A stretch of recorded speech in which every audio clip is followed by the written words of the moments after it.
कृपा करके, अहेतुकी कृपा करके बता रहे हैं कि भटकने की जरूरत नहीं है, तुम्हें जो चाहिए वो मिल जाएगा। सही ढंग से भजन करोगे तो चाह ही मिट जाएगी, ऐसा आनंद बढ़ेगा। ब्रह्मभूता प्रसन्नात्मा न शोचति न कांक्षति, क्षमा सर्वेषु भूतेषु मद भक्तिम लभते पराम। ये पराभक्ति का लाभ मिला कि उसे ब्रह्म की अनुभूति हो गई। अब कुछ चाह नहीं, कोई सोच नहीं। कैसी वो स्थिति होगी जिसमें कोई कामना नहीं है, कोई शोक नहीं है। अद्भुत परमानंद, देहाभिमानी विषय भोगों में लगा हुआ कल्पना भी नहीं कर सकता कैसा होगा वो चिदानंद संदोह सुख। प्रभु कह रहे हैं केवल मेरी शरण में होने से सब तेरी बात बन जाएगी। तो प्रश्न उठता है कि सब लोग अशांत हैं, दुखी हैं, परेशान हैं, फिर आपकी शरण में क्यों नहीं हो जाते महाराज? जब सब सुखों का सार, सब कामनाओं की पूर्ति करने वाला कल्पतरु आपके श्री चरण है, तो फिर ये लोग क्यों आपकी शरण में नहीं हो रहे, भटकते घूम रहे? श्री भगवान के चरण इस समस्त कामनाओं को पूर्ण करने वाले हैं। प्रणत कामदम, श्री लाडली जी के चरण चिंतामणि प्रणमताम ब्रज नागरीणाम। जो इन श्री चरणों का चिंतन करता है तो उसके समस्त चिंतित पदार्थों को, कामनाओं को पूर्ण करने वाली महारानी जो है। लाडली जी अत्यंत कृपालु है। इनका जो आश्रय लेकर, इनके नाम का आश्रय लेकर कोई भी कामना, यदि आपका मंगल होना है तो बहुत जल्दी वो कामना पूर्ण कर देंगी। अगर पता है कि इसका मंगल हो जाएगा तो रोते रहो फिर भी नहीं पूर्ण करेंगे, क्योंकि वात्सल्य समुद्र है। जानती है कि ये कामना अगर पूर्ण हुई तो ये फिर माया रूपी दलदल में फंस जाएगा, इसलिए वो कृपा करके हमारी कामना को पूर्ण नहीं करती। वहां कोई अभाव नहीं स्वामिनी जी के पास। अरे जिनके प्रीतम, अधीन प्रीतम, अखिल कोटि ब्रह्मांडों के स्वामी हैं, उन श्री लाडली जी को छोटी सी कामना पूर्ण करने के लिए क्या प्रयास करना पड़ेगा? पर वो वात्सल्य समुद्र है। वो देखती हैं कि अभी इतने में तो ये इतना परेशान है, और दे दिया तो अभिमान युक्त होकर ये इतना प्रमाद में हो जाएगा कि ये कभी मंगल धाम को प्राप्त ही नहीं होगा, कभी आनंद स्वरूप की तरफ इसकी गति ही नहीं होगी। और अगर ऐसा है, वो देख रहे हैं कि इसका मंगल बाधित नहीं होगा, तो बड़ी कृपालु है, आप विश्वास कीजिए। पर हम प्रभु का आश्रय न लेकर जगत का आश्रय लेते हैं, जो दुखालय है सुख पाने के लिए। इसीलिए हम प्रभु की शरण में नहीं हो पा रहे। 4 प्रकार से मेरा भजन करते हैं लोग। भगवान उनको पवित्र कहते हैं। पवित्र, वो पवित्र है। सुकृतिना, वो पुण्यात्मा है। यद्यपि वो मांग कर रहे हैं, वो संकट निवृत्ति चाहते हैं, पर भगवान उनको पुण्यात्मा कहते हैं। क्यों? क्योंकि भगवान से वही जुड़ सकता है। पुण्य पुंज बिन मिलहि न संता। बिना पुण्य पुंज के संत नहीं मिलते, भगवत दास नहीं मिलते, फिर भगवान से संबंध कैसे स्वीकृत हो जाएगा? अर्थात उसने ठान लिया कि अब मुझे भगवान से ही चाहिए, केवल भगवान से चाहिए। वो बड़ा सुकृति है, बड़ा पुण्यात्मा है। भगवान कह रहे हैं 4 प्रकार से भगवान से लोग जुड़ते हैं। अर्थार्थी, धन की चाह। देखो यार, छूट दे रहे हैं भगवान। यदि धन की चाह की बात है तो लगभग सबके हृदय में है। आर्तो जिज्ञासु अर्थार्थी ज्ञानी च भरतर्षभ। 4 प्रकार के भगवान के भक्त हैं। एक है अर्थ चाहता है, एक है अपनी दुख की निवृत्ति, संकट से घबरा कर भगवान को पुकार करके अपने संकट की निवृत्ति चाहता है। तीसरा है वो जानना चाहता है कि भगवान क्या है। जिज्ञासु है, कहां, कौन है भगवान, कैसे है भगवान, क्या है मेरा स्वरूप, क्या है भगवान का स्वरूप, क्या है इस जगत का स्वरूप, ये जिज्ञासा पूर्ण करने के लिए जगत गुरु भगवान का वो आश्रय लेता है। और एक है ज्ञानी प्रेमी, जो भगवत अनुराग में, आत्मरति में, कृष्ण रति में डूबा हुआ है। प्रभु कह रहे हैं कि जो शास्त्र के अनुसार चलता है वही इन चारों में है, ध्यान रखना। पापाचरण करने वाला इन चारों में नहीं, दुष्कृति नहीं। इसीलिए पहले बोला है भगवान ने कि जना सुकृतिनो। सुकृति कौन है? जो भगवान की शास्त्र आज्ञा के अनुसार आचरण करता है। यहां बहुत कमी होती है, ध्यान देने योग्य बात है। मंत्रों पर अविश्वास मत करो, नाम पर अविश्वास मत करो। तुम अनुष्ठान को जानते ही नहीं कैसे किया जाता है। एक कामना की पूर्ति, तुम विश्व की कामना की पूर्ति कर सकते हो, विश्व की कामना की पूर्ति। बोले आप क्यों नहीं कर लेते? क्योंकि हम विश्वात्मा की कामना किए हुए हैं, हम विश्व की नहीं। हम जिस बात की कामना किए हुए हैं उसके लिए विश्व का विस्मरण करना है। मन मन की रुचि जान नेह विधि अनुसरे। हम प्रियालाल की मन की बात जानकर उनकी सेवा में रत होना चाहते हैं। नहीं, नाम और मंत्र में इतनी ताकत है, आप उसको समझ नहीं पाएंगे।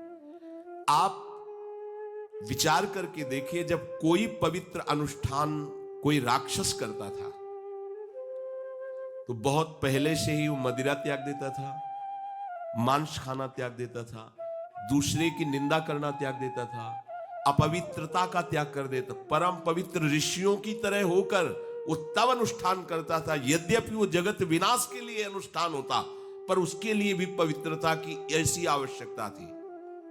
अब आप बेविचार करो, शराब पियो, मांस खाओ, गंदे आचरण करो और बोलो हमने राधा राधा कहा लेकिन काम नहीं बना। वो बोल रहे थे कि कितना भी बड़ा संकट हो, फिर बोल रहे हैं। अगर भयानक से भयानक विपत्ति को ऐसे न नष्ट कर दे तो बता देना, कृष्णाय वासुदेवाय हरे परमात्मने प्रणतः क्लेश नाशाय गोविंदाय नमो। इसका जप करो और जब तक तुम्हारा काम पूरा ना हो जाए ब्रह्मचर्य से रहो। झूठ मत बोलना, मदिरा मत पीना, मांस मत खाना, और ना काम हो जाए तो मैं बताना कि भारी से भारी विपत्ति का नाश करके भगवान श्री कृष्ण का आश्रय उसे ऊंचे उठा देगा, इस जगत की धरा से उठा देगा। विश्वास नहीं? आप मदिरा पियो, मांस खाओ, बेविचार करो, सोचो 1 2 लाख महात्मा को दे देंगे, हमारी कामना पूर्ति हो जाएगी। बिल्कुल भूल में मत रहना। आपको संशय होता है नाम पे, संशय होता है मंत्रों पे, संशय होता है शास्त्र के विधान पर। आप चलते हो शास्त्र विधान से? कहां चलते हो? अरे हम जब कह रहे हैं कोई राक्षस भी अनुष्ठान करता था तो वो इन नियमों का पालन करता था। इतना अनुष्ठान में कि मेघनाथ को पैरों से मार रहे हैं बंदर भालू, पर वो ना मंत्र छोड़ रहा है, ना हिल रहा है, ना उनकी तरफ देख रहा है। इतना सहनशील होना चाहिए अनुष्ठान के लिए। किसी कामना की पूर्ति के लिए सांगोपांग अनुष्ठान करो, भला कामना की पूर्ति ना हो जाए? नहीं। आप शास्त्रों में पढ़ के देखो, संतान उत्पत्ति के लिए कैसे व्रत, पयोव्रत का कैसे अनुष्ठान किया। पवित्र रह करके इतनी इतनी मात्रा में ये आहार लेना है। इस मंत्र का जब भगवान गर्भ में आ गए, क्या चाहिए तुम्हें? भारी से भारी विपत्ति को दूर करने के लिए आर्त भाव से पुकारो भगवान को। तुम्हें धनी बनना है, अनुष्ठान कीजिए। हम कह रहे किसी विशेष मंत्र आदि की तरफ ना बढ़िए, बोलिए राधा राधा।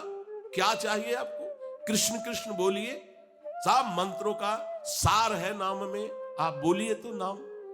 पवित्र होइए, गंदे आचरण छोड़िए। क्या चाहिए आपको? भगवान का नाम जहां गूंजता है वहां ऐश्वर्य अपने आप चरणों में लौटता है। अब छल कपट करो, हिंसा करो, गंदे आचरण करो, सोचो हम बहुत बड़े धनी बन जाएं, तो दुष्कृति का फल दरिद्रता और दुख होता है।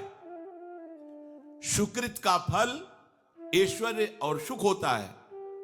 अब लगाओ तुम कांटेदार वृक्ष और चाहो कि हमको रसीला फल प्राप्त हो, तो इसे मूर्खता ही कहते हैं। फिर दोष देता है काल, कर्म, ईश्वर को, शास्त्रों को, मंत्रों। अरे कुछ नहीं नाम मंत्र में। जरा सी भी अनुष्ठान में त्रुटि हो जाए तो उसका फल बदल जाता है। आप कहां अनुष्ठान कर रहे हैं, कौन सा अनुष्ठान कर रहे हैं? सबसे पहला नियम अनुष्ठान का होता है पवित्र आचरण, ब्रह्मचर्य, सत्यवाद, पवित्र भोजन, संयम से। कोई भी अनुष्ठान कर, किसी भी विषय का अनुष्ठान करके देखो, अभी हो जाएगा। ये तो हमसे नहीं होगा, तो फिर आप बड़ी बड़ी कामनाएं करते हो, हवा में कामनाएं पूर्ण हो जाएंगी। किसी की भी किसी का भी महाबली या तेजस्वी पुत्र पैदा हुआ, उसको देखो कैसे रहा है, उसके माता पिता कैसे आचरण किए हैं। 10,000 वर्ष तक भगवान श्री हरि में मन लगाकर निरंतर मंत्र जपने पर कश्यप और विंता जी ने भगवान गरुण जी को प्रकट किया। भगवान गरुण जी श्री हरि के वाहन, प्रथम पुत्र अरुण जी जो सूर्य के सामने बैठे हुए हैं, सारथी बने 10,000 वर्ष। करदम जी भारी तपस्या करके पत्नी प्राप्त कर रहे हैं, तो भगवान स्वयं कपिल देव जी के रूप में अवतार ले रहे हैं। बिना भजन के, बिना पवित्रता के, बस कामनाओं की पूर्ति, हवा में कामनाओं की पूर्ति हो जाएगी। मनमानी आचरण, कुछ नींबू काट दो, उसमें सिंदूर रख दो, या कलावा बांध दो, या अंगूठी बांध लो, या जंतुर मंतुर बांध लो, भस्म, इनसे कुछ होगा? कुछ नहीं होगा। राधा राधा राधा राधा राधा, जो कर चाहोगे हो जाए, पर पवित्र आचरण, साथ में पवित्र आचरण हो। एक किसान भी अन्न बोता है तो खेती को तैयार करता है। आपको अपने हृदय की भूमि तैयार करनी होगी। कामना पूर्ति के लिए ऐसे थोड़ी चला जाता है। अर्थार्थी जो केवल भगवान से अर्थ चाहता है, ठीक है, हमें धन चाहिए तो भगवान श्री हरि का आश्रय ले, जो चाहिए आप मान लीजिए, पर गलत आचरण कर रहे हो इसलिए आपके ऊपर प्रभाव नहीं पड़ रहा। हमारी बात हाथ जोड़कर हम प्रार्थना करें, मान लीजिए सब कामनाओं से पीड़ित है, सबकी कामनाएं पूर्ण हो जाएंगी। जो इच्छा करी हो मन माही, प्रभु प्रसाद कछु दुर्लभ नाई। पर मांस खाना छोड़ो, शराब पीना छोड़ो, पराई बहन बेटियों के साथ गंदी दृष्टि करना बंद करो, ये गंदे आचरण बंद करो, राधा राधा बोलो, ना पूर्ण हो जाए तो मैं बताना। मनमानी आचरण करते हो, गंदे पापाचरण करते हो, फिर कहते हो कि हमें कुछ दिन राधा नाम जपते हुए अभी लाभ नहीं मिला। लाभ कैसे मिले? आप नीचे से तो ऐसे असाधन कर रहे हो, पापाचरण कर रहे हो, प्रभु की आज्ञा का उल्लंघन करोगे तो कैसे प्रभु प्रसन्न हो जाएंगे तुम पे? हमें किसी से अपना काम बनाना होता है ना, तो उसकी रुचि के अनुसार चलना होता है। एक साधारण व्यवहार की बात करें, हमें आपसे काम बनाना है तो हमें आपकी रुचि देखनी पड़ेगी, और आपकी रुचि के अनुसार चलना पड़ेगा। आपकी भावना में हमारी कदर बने तब हमारी बात बनेगी। तो हमारे प्रभु तो पहले ही कहते हैं तुमसे कि ममैवांसो, तू मेरा है। पर प्रभु की आज्ञा है, शास्त्र के अनुसार चलो, जो मैं बोल रहा हूं वैसे ही चलो। ऐसा चलोगे तो तुम्हें धन मांगना ही नहीं पड़ेगा। आपको मजाक लगता है ये सब कथाएं सुनकर, अगर विश्वास हो तो तुम्हें मजाक न लगे, ऐसा तुम्हारे जीवन में भी हो जाए। नरसिंह मेहता जी के पास उनकी बेटी के यहां भात भरने के लिए जब चर्चा चली, तो अब ये लगा कि अगर यहां निमंत्रण नहीं भेजेंगे तो बहू को दुख होगा, और निमंत्रण भेजते हैं तो बेइज्जती की बात होगी, क्योंकि सब बाबा जी आएंगे फटे पुराने कपड़े, मजीरा और करताल लिए, और हरि नाम कृष्ण नाम गोविंद नाम कीर्तन करने। अब यहाँ वीआईपी लोगों के बीच में और लोग पूछेंगे कौन है, तो कहेंगे समधी, बेइज्जती महसूस होगी।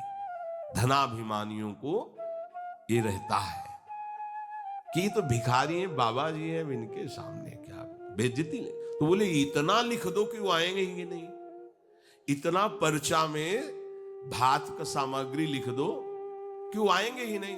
ये बात जब कि निमंत्रण भी हो जाएगा और नहीं आए तो बेटी भी, जो बहू है वो भी नाराज नहीं होगी, भाई निमंत्रण तो गया है, पूरा लिख दिया।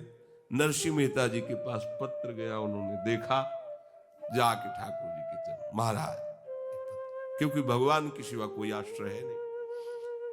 तैयारी की गाड़ी में, तो अब वहां 10-5 तो संत महात्मा कीर्तन पूरी मंडली भगवत कीर्तन कर गाड़ी में बैठ के। अब नरसिंह जी के सिवा उनका कोई था नहीं, और नरसिंह जी की हरि आश्रय।